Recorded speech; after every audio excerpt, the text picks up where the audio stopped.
and welcome to the Frivolous and Frugal Knitting Podcast. We're two sisters who share our fondness for knitting, the things that we create, and the knitting community that we love. And we do it all with a little twist of both the frivolous and the frugal. I am Dawn. I am frivolous. Why do I feel like I'm at a meeting? I'm frivolous. And I think only one of us have been to those meetings. Hi, my name is Penny. Go ahead. and in our family's birth order, I am the fourth of 8 children. And hi, my name is Penny, and I'm frugal, and I am the oldest of the 8 children. And we just have a hearty welcome to our returning guests and viewers. Thank you so much for making time in your schedule to spend a few minutes as we muse about all of our fiber frolics. And for those of you who are first-time viewers, thank you so much for taking time to give us a try.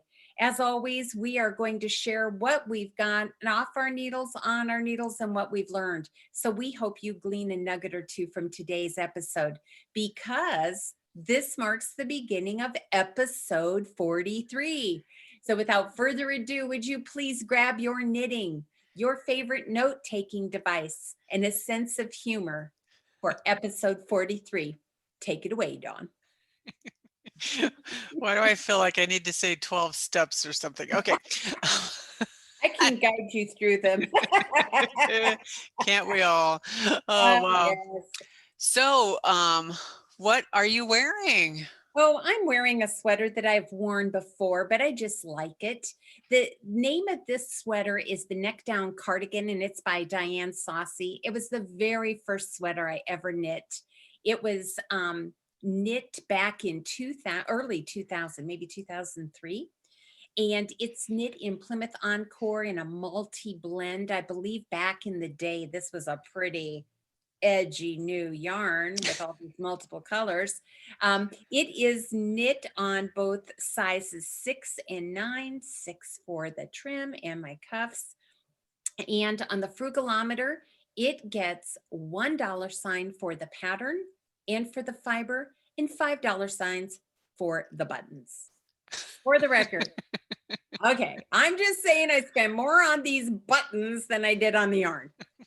I don't know why, because I had to have them. But if I can shout out very quickly to our Miss Misty, who is a participant, she sent me a wonderful idea for buttons, because I have such a difficult time spending more on the buttons than I do the yarn.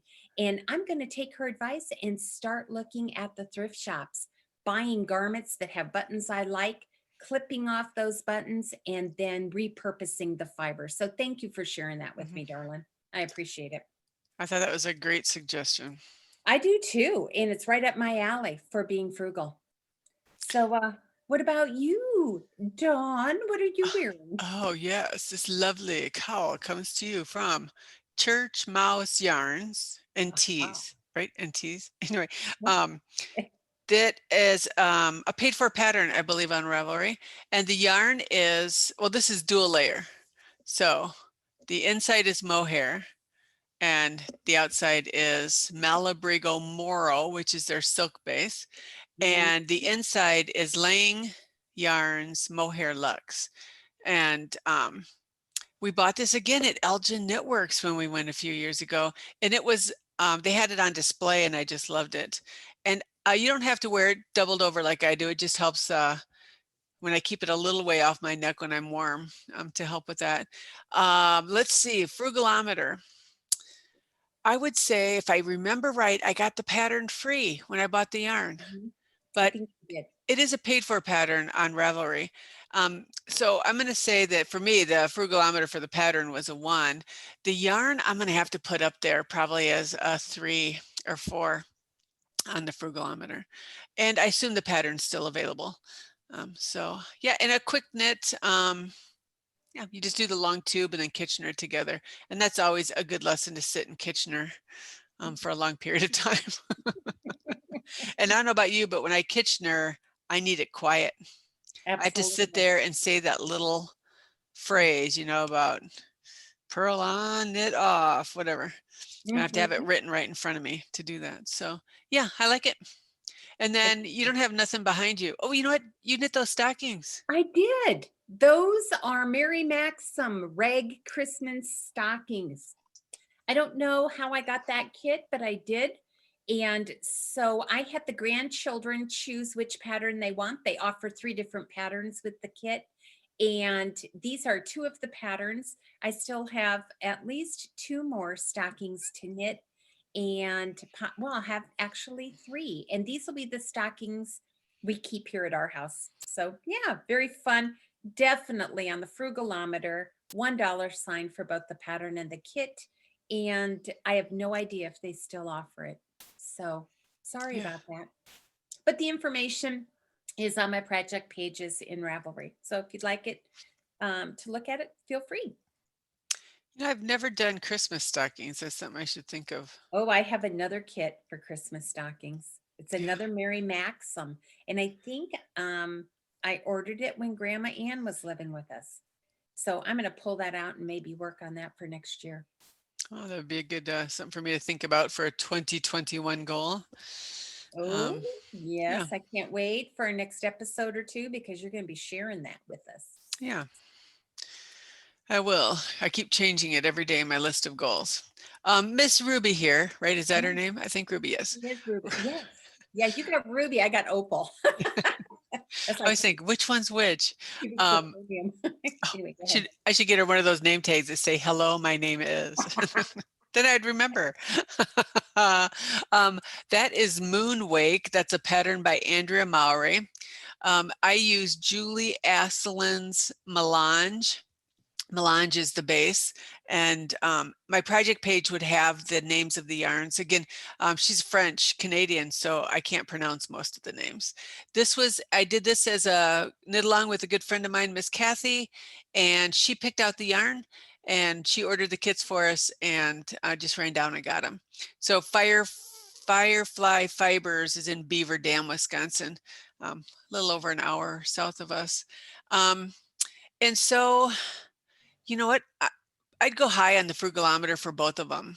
So it's a paid for pattern, but I thought it was a little expensive for a cowl, although it's color work. So I guess I should think about that. But I think I gave it a 4 on the Frugalometer, and the yarn definitely is a 4 on my Frugalometer. So, and for those of you who are new, the Frugalometer is just a personal scale. If you think about one from the most frugal possibility that you could think of, and then 5 being the most frivolous, where does it land on that scale? And so it's not dollar based, but each of us have our own kind of internal meter about what are you willing to pay? What do you think is a good deal? And so that's kind of how we use the Frugalometer. Now I can see your hands very busily knitting something. So what is on your needles? I am knitting the Irish tartan pocket shawl. As many of you remember from last week, I realized that I'd overlooked someone on my gift list, and I would say I've made significant progress. I guess so. Look at that. So it has to go over your shoulders and down the front so that you can put the pockets on it. And as you all know, I'm playing yarn chicken.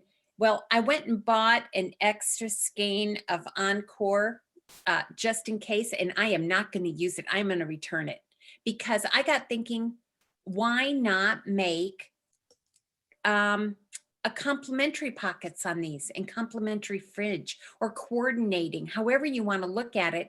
So I'm only going to knit until this skein of yarn is done, and then I'm going to modify. And how I'm going to modify is, do you mind if I do my second thing on my needles? No, not at all. All right. I am knitting for the same recipient, the Clamshell, and it's by Amy Anderson. And you can see how this is kind of like a snood, but it has scarf ends so that you can wrap yourself up. Well, this recipient has a coat that is this reddish taupe. And so I just bought a skein of Cascade Whirligig. By yardage, it's aran, but not by feel or knitting. Anyway, it has all these colors in it. And I'm going to knit that clamshell. I just started the hood part. So I've got one of the scarves already done. And I'm on the hood. which by the way, is just increasing very nicely. Yes. And I'm going to use this leftover and I'm going to put pockets on this Encore shawl and the fringe. That is a great idea. Now that clamshell, is that what you called it? It's called Clamshell, free on Ravelry. What was the needle size that you were using for that? I went down to a 9, Dawn. You use a 10.5 for the scarf part and then a 9 for the hood. I would say if I were to do it all over again, I would probably drop down a couple sizes because it leaves a pretty gauzy material, as you can see. But because it's washable, I'm sure it's going to tighten up a little bit. And this individual, I'm going to let her try it on. If she thinks it's too lightweight, I will reknit her one using bulky yarn. Oh, sure. Yeah, yeah. But if you think about that going around and then maybe tucking into a jacket, that may be perfect. And actually, that's why I chose it. I did have some bulky yarn picked out, and I thought, no. I mean, we get cold in Ohio, but it's not like the Arctic here. And so I think it should be sufficient, but I'm going to let her make that determination. So those are the 2 items that are on my needles right now. All right, let me get a stitch in here and then I'll show mine. Yeah, So, I'd like to see what you're doing too. In our virtual knit night hat knit along, this was the one we decided for this month. This is Jason's Cashmere Hat. It's a free pattern on Ravelry. The pattern calls for worsted weight. I'm using DK. So I looked through the project pages because thousands of these have been knit. And somebody had put in, actually multiple people put in their adjustments going to DK. So I followed those adjustments. I put those on my project page in Ravelry. I started and I had about this much knit from the bottom up to about here on virtual knit night, and I held it up to the screen and you could see right through the hat. So way too loose of a gauge. So I have dropped down now. I did the brim on a US 3 and now I'm on a US 5 and I like it. I like the fabric. Now, will it fit an adult when I'm done? We'll see. But this yarn is Malabrigo Caprino, which is their 10% cashmere base. And I like it. And the color is called Paris Nights, and it's that pretty blue. Absolutely. And so I worried a little bit. You can see these darker stripes showing up. I wondered if that would inhibit the look of the cables, but I think you can kind of see the cables. Oh, yes, yes. I can see them from here. Yeah. So I'm hoping to finish that. It's my dean is retiring. His party was last week. Yeah. Okay. So he may get this sometime in his first year of retirement. Nice pattern. Again, Frugalometer 1. Lovely pattern. And then I'm going to bet this yarn goes 4 on my Frugalometer too. You buy Caprino in 50-gram skeins. I have 2 skeins and I think I'm going to need to dip into the second one. But it reminds me how much I like DK. Yeah. I do too. And then what I'm learning on this one is kind of funny. I said, look, Mom, no hands. Famous last words. I am doing the cables without the use of a cable needle.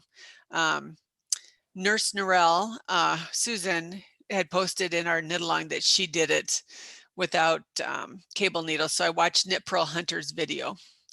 Again, just to refresh myself how to do cables without a cable needle. And so far I like it, but I do have my cable needle right here, just in case I decide to go back to that.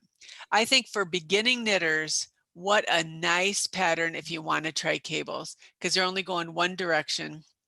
And I think it's a great way to do knitting in the round and to cable. So yeah, that's what's on my needles. And then did you say you have nothing else on your needles? Well, no, all the other projects I started, there's not enough time to go over UFOs. Yeah, okay, I follow that. I follow that. Yes. No, you don't. No, you don't, because you don't have any. I don't. It's the crazy. It's Yeah. the craziest thing. Yes. Yeah. Okay. So this is the next one. Again, talked about on the 3-ply podcast, then in our virtual knit night. So this is Colorshift by Carina Spencer. The ladies at 3-ply have done it, and I think, help me with the, Miss Bonnie, who was on Mhm. our virtual knit night from Saskatchewan, Yes, is yes. doing it too. So, I just literally have just started it. So I'm gonna go back to the picture to point out if people haven't seen this pattern. It is the same number of stitches from top to bottom, and you're thinking, how can that be? Look at the difference. You go up needle sizes. So I started with the US 6. I'll move to a 7, 8, 9, and then 10. And then this is a great stash buster because you start by holding 2 strands, and then in the pattern it'll tell you when to pick up the 3rd strand, and then by the end you pick up the 4th strand. And I am using all of the grays that I have left over from projects. And That is so, so cool. I cannot wait to see it. so yeah, you know, I have a lot of, oh, there I went fuzzy. Woo. Um, I have a lot of that silk left from the silk bases left from previous shawls. So I have 1 strand of just a merino nylon mix going along with a strand of silk. Now it's interesting, you definitely don't feel the silk as much when you blend it, but what a nice way to use up some of those scraps or I leftovers. get I don't know, what do totally. you call them? Leftovers, scraps, Uh, stash. Working yarn. Yeah, because when I think of stash, I think of all those skeins that haven't been used yet. Maybe Well, that's just my misconception of stash, but I think these, probably everyone, based on that book that we read, Your Own Stash, Defining Your Own Stash, or One's Own Stash, I believe is the name of that book. I think everyone defines it differently, yeah, Dawn. I think you're right. So Yeah. this is mindless knitting. The whole thing is knit one, purl one. So Oh, wow. Okay, there you yeah, go. so that's currently what is on my needles. Boy, so you've learned something already this week. That's cool. I have, and I'm waiting for the big debut of what's off your needles. Well, it's going to be a bit anticlimactic, just so you know. I did finish Audrey's cardigan. As many of you know, this was my niece and I's knit together an auntie knit along. I knit Audrey's cardigan in a different way than she did. She followed the pattern and made it a cropped sweater. I did just the opposite, and I put, I don't know how many inches of ease I probably have in it. 8, maybe 10. Yeah. I mean, it's a big cardigan. And I modified decreases on the sleeves. I don't like tight sleeves. I like sleeves that have a little bit more room. Um, where I think I am not as pleased has everything to do with how I blocked it. I blocked it a little aggressively because I wasn't sure that it was going to fit me. I do not like anything tight. I just don't. So I kind of stretched it. So I think I'm just going to re-soak it, throw it in the dryer and let it come up, just tighten up a little bit the next time I have to wash it. I still am tucking in ends, which is why I'm not wearing it. And I was not pleased with my finishing, Dawn, and I don't know why. It shows up on this sweater more than others. Just take a look at this. You can see where I tucked in my ends. Mm-hmm. I don't like that. I'm going to go back and take it all out, and then I'm going to be short of yarn. But I don't know how to do it. I tried it both ways. And to me, I can still see that line. Well, I would do a couple of things. Do your wash first, and then wear it and look in the mirror to see if you see it, because holding it up to the light is totally different than it'll look when you're wearing it. So here's what it looks like on the inside. Yeah. So I don't think it looks sloppy. No. You can Yeah. definitely see that line. See down there again. And on the inside, I guess I'm pleased with that. I Yeah. wouldn't say that I did sloppy work, but I don't like how it's showing up on the fabric. And then So, yeah. oh, go ahead. I was thinking, I wonder then in the future, if you don't want that line, if you pick a place to change the yarn, like on the side where it's not as visible, but then you'll struggle with that because that'll be the waste of some yarn. No way.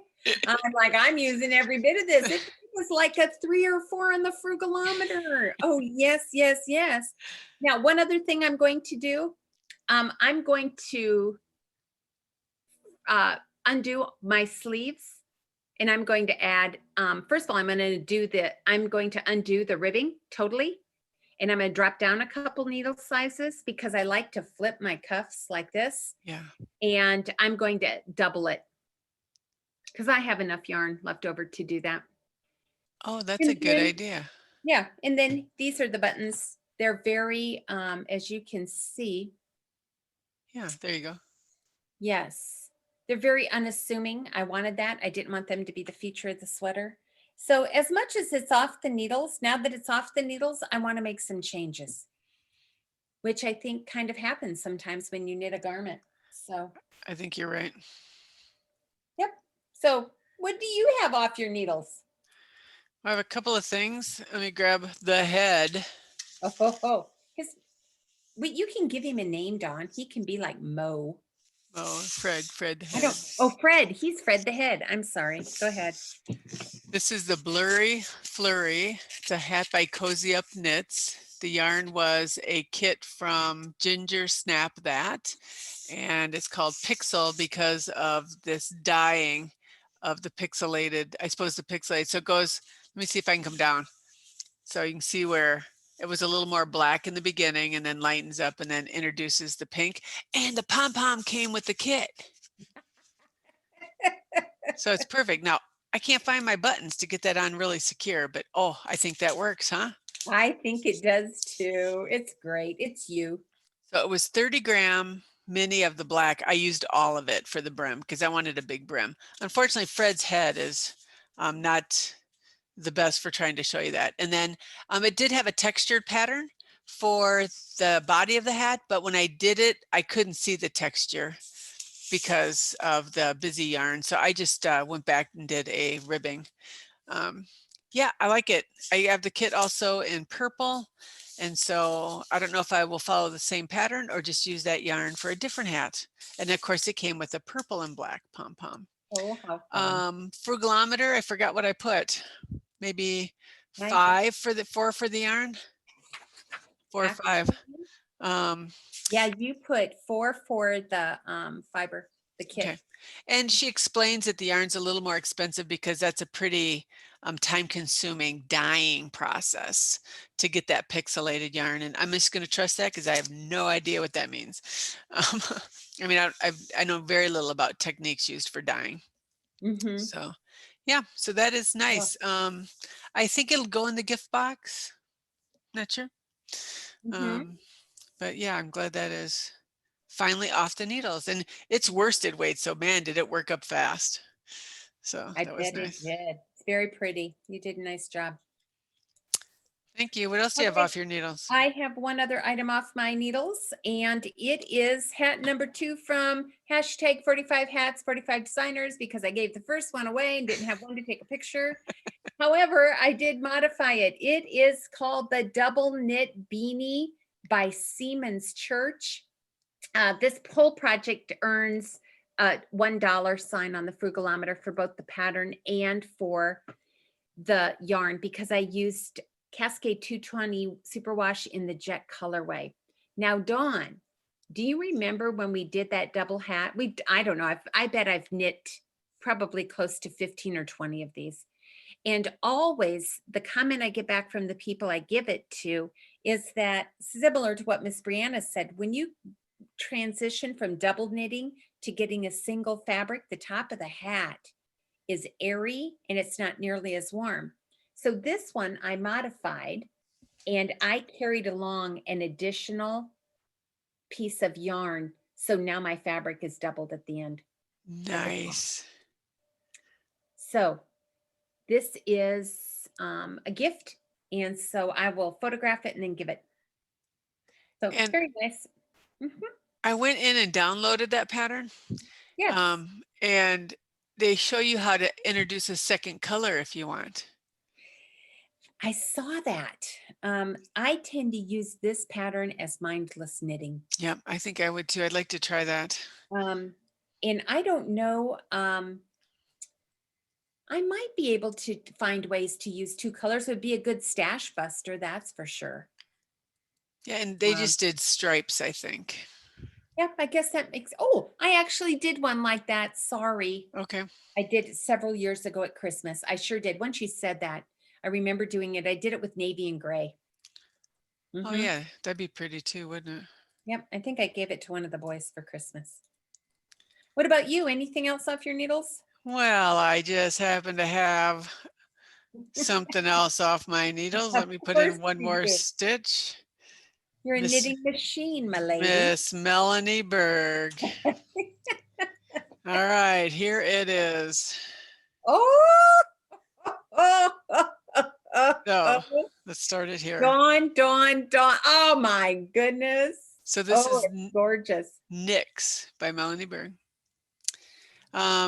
Pasquale yarn. I bought it as a kit. These are the colors she used in her pattern.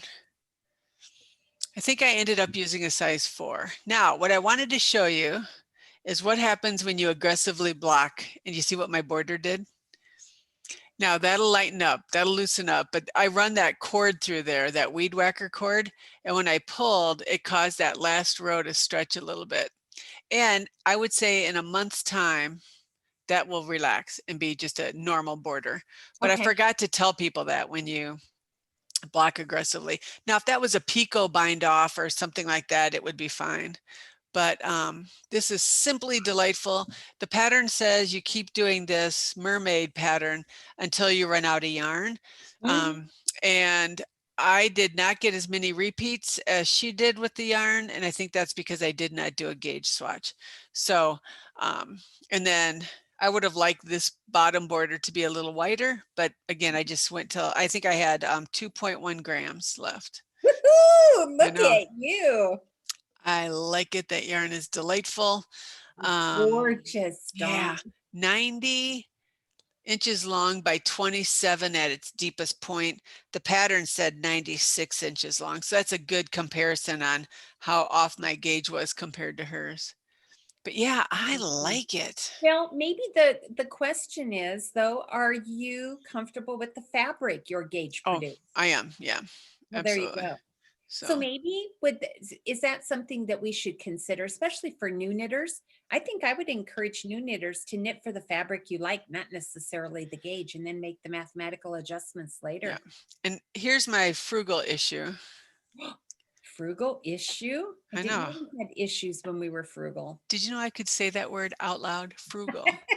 Um, Yeah, but you've been practicing it for a week. If I'd have bought this yarn local, I would have went and got another skein and to make this wider. But this was a kit I bought from England. Mm-hmm. So there's no way I was going to pay for shipping for one more skein and then dye lot issues.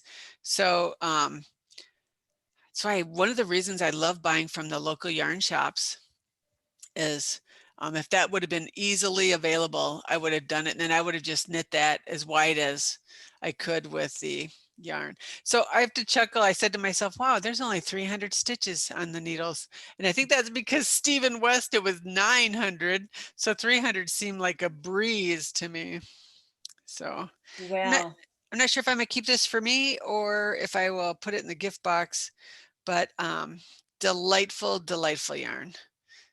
Yeah, absolutely. Pasquale Balage, I think. Pasquale is the name of the company, if I'm saying that right, and Balage is the base. And she uses a lot of it. She works with them and helps them dye colors, or that she selects for patterns. Oh, And so it's a wow. German-based company. I happen to buy it from England though. So yeah, Very pretty. so that is off my needles. Yay, yay, yay. And quite nicely, you have led into what I learned this week. All right. I don't even know if you realized it. My lesson this week is aptly entitled, She'll Be Coming Around the Mountain Again. All right. I have once again repeated something that I know better than doing. And I have done it. So I am going around that mountain again. And that is putting time pressure on projects. And in so doing, I don't enjoy them nearly as much. And so I think, and that refers to the two items that I'm knitting now, because I did not account for them in my list. But it also leads me back to, I think I need to intentionally plan in 2021, Dawn, for the creation of a gift box. And I just need Oh, to have it on hand. And I need to knit in such a way that I can curate a gift box that will suit me in the event that I have accidentally overlooked someone, or just didn't have time to knit what I wanted to knit. So I'll be going around that mountain again for the next week or so, but I'm hoping I don't go around it again in 2021. yeah. I don't know where I got the idea of the gift box, but it's great. I mean, Oh, and you are so good about that. And by the way, I don't even know if I told you this, but I shared one of your Christmas traditions on YouTube with one of the viewers, because at Christmas, what Dawn does for us. So when I told you before, she's the most giving person I've ever met. This will again be evidence that that's a true statement. Every Christmas, when we would get together as a family, we always celebrated on Christmas Eve. Dawn would bring her gift box and just say, pick. yeah. Take whatever speaks to you or something that you will enjoy. And so everyone walks away with a gift that they want. And I just think that is a wonderful way, especially in a family as large as ours, to give everyone a wonderful gift at Christmas. So Yeah, it's nice. I'm going to grow up and I just want to be like Dawn. And that's one of those areas I want to be like Dawn in. Oh, Lord have mercy. All right. I'm not so sure that's a good plan, but all right. Well, now Um, there are other areas that I don't want to go into. Okay. I know I have behaved today. I want you to know. Only on air, not off air. Well, So, here's what I learned this week. 1 + 1 = 3. So I don't know if that's bad Iowa math or what, but no. so I always think of synergism being when individually we each have our own abilities, but when you put us all together, the end product is far greater. So hence the 1 + 1 = 3. I learn so much every time we do a virtual knit night. I see projects, they talk about the changes they made. They talk about what worked, what didn't work. They talked about gadgets that I hadn't heard of. Gosh, I leave there, I know we say it all the time, I leave there with such a full heart and my brain is going just in overload on things that we saw, things that we did. And so I always think I leave there with far more than I showed up with, you know?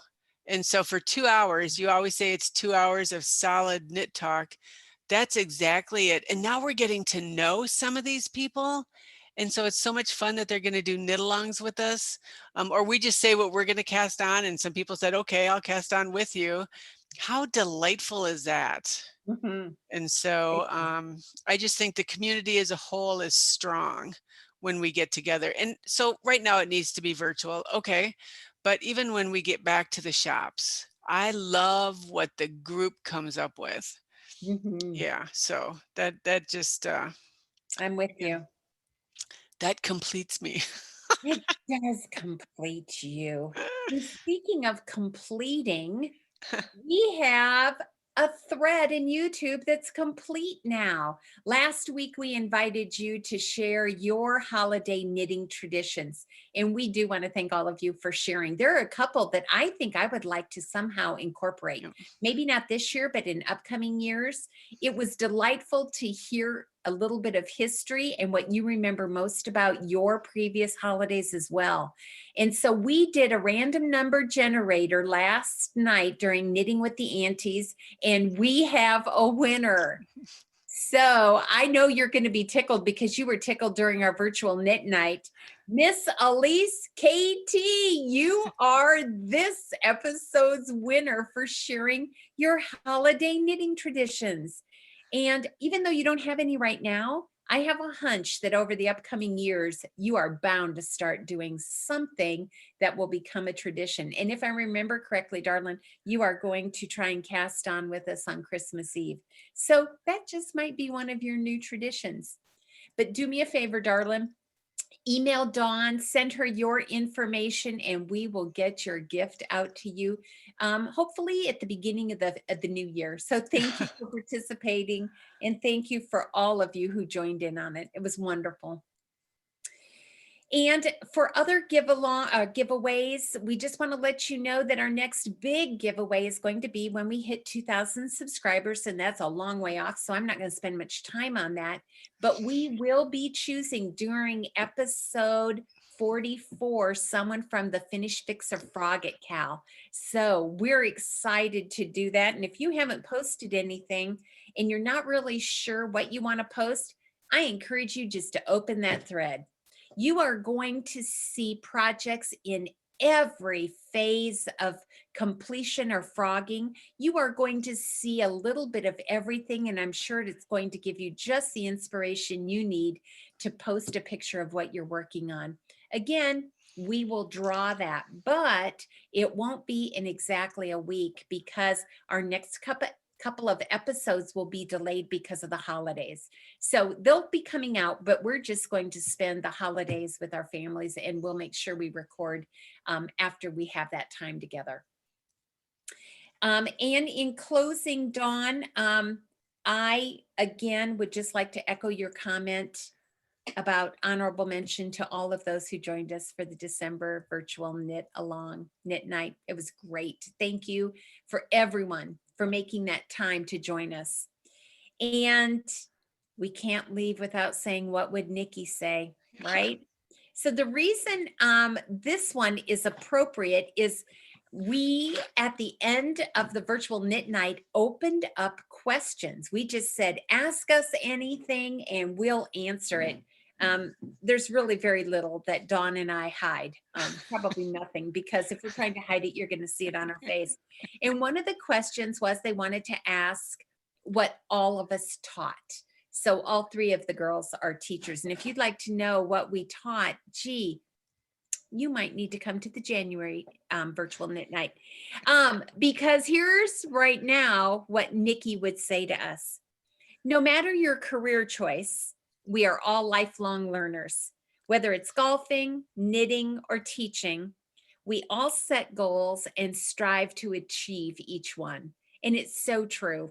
Yep. I believe life is all about goal setting and working to meet those goals. And regardless of whether you have a career that takes you outside of the home or that keeps you in the home, or it might be face-to-face or virtual, whatever it is, I have a hunch you're a lifelong learner too. So thank you, sis, for reminding us that we're all lifelong learners. We appreciate that. And Dawn, I believe that's all I have today. What about you? Yep. Let's just explain the Christmas Eve cast on. Oh, go for it. As far as our tradition. So I don't know how many years Penny and I have been doing this, but on Christmas Eve, we cast on a sock. Sometimes we pick the same pattern, sometimes it's different, but this year we would encourage all of our viewers to do it if that's something that interests you. The pattern that we're casting on is by Irene Designs, and it is called the Row by Row Sampler Sock. She also has another pattern called the Get Shorty socks if you're interested in doing short socks. So no end date, really. Just cast them on Christmas Eve. Take a picture, maybe post it. And in our January virtual knit night, everybody can just show their progress. And then Irene has graciously given us some gifts to give away, and we'll also throw some things in for that. So that is cool. And then the aunties, so Penny and Brianna and myself have decided on New Year's Day to cast on the Tenacity wrap. And that is a long rectangular shawl knit on a size 2 with 5 skeins of fingering weight. So we figure it'll last all of 21, maybe 22 or 23. We're not sure. Yes. And again, no end dates. We just love to give it some time. And it's just something we share with our niece, Brianna. But you are welcome to do that as well with us. And I see several of the viewers are going to do it. So bless your heart. Yeah, so those are just kind of some of the traditions that we pick every year. And we'll just share those as the year goes. And we will create threads in Ravelry for you to join and participate and upload your progress to. So you should see that the same time this video posts and the show notes post in Ravelry. Well, we are so delighted to have had the opportunity to spend time with you today, but alas, this episode is over. So we're hoping that your week will be a sweet twist of the frivolous and frugal. Thanks so much for joining us, and we look forward to seeing you in episode 44. Chat with you soon. Bye-bye. Bye-bye.